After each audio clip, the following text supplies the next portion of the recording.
বেলে মাছ আলুর ঝাল কীভাবে বানিয়েছি যদি আপনারা দেখতে চান তাহলে চলুন অর্পি কিচেন ব্লকে গিয়ে ফুল ভিডিও দেখে নেওয়া যাক।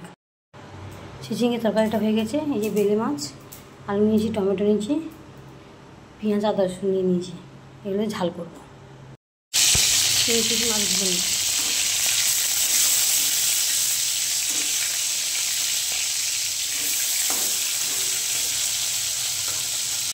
ভেজে তুলে নিয়েছি। আদা রসুন পেঁয়াজ পাঁচফোড়ন সব ভেজে নিচ্ছি।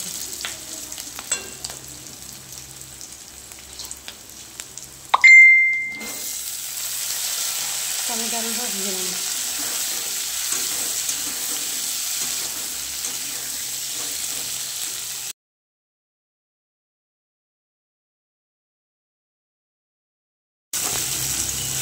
দিয়ে দিচ্ছি আদা রসুন।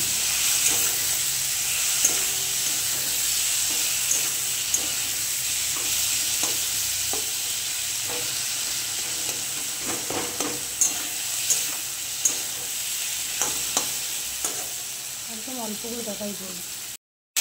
এখানে করা বেলে মাছ এইভাবে রান্না করতে হয়, একদম কষা রাখা। আলুর সঙ্গে মাছটা একটু কষে নেব।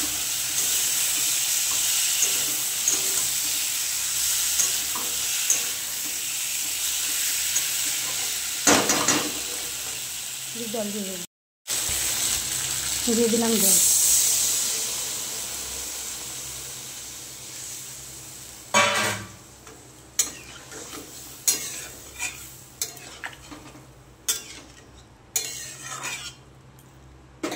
দিয়ে ঢাকনাটা লাগিয়ে দেবো।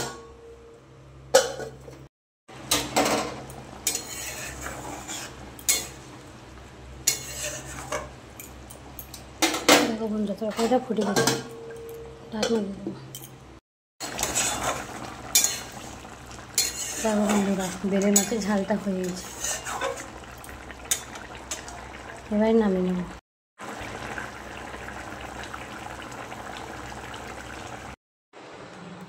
আলু বেলে মাছের ঝালটা আমার রেডি হয়ে গেছে। এদিকে চিংড়ি দিয়ে চিচিঙ্গা আলু তরকারিটাও রেডি হয়ে গেছে। যদি আপনাদের ভালো লেগে থাকে তারা আমার চ্যানেলে সাবস্ক্রাইব করে দেবে, আর ফেসবুক থেকে দেখে থাকে লাইক কমেন্ট শেয়ার করে পাশে থাকবে।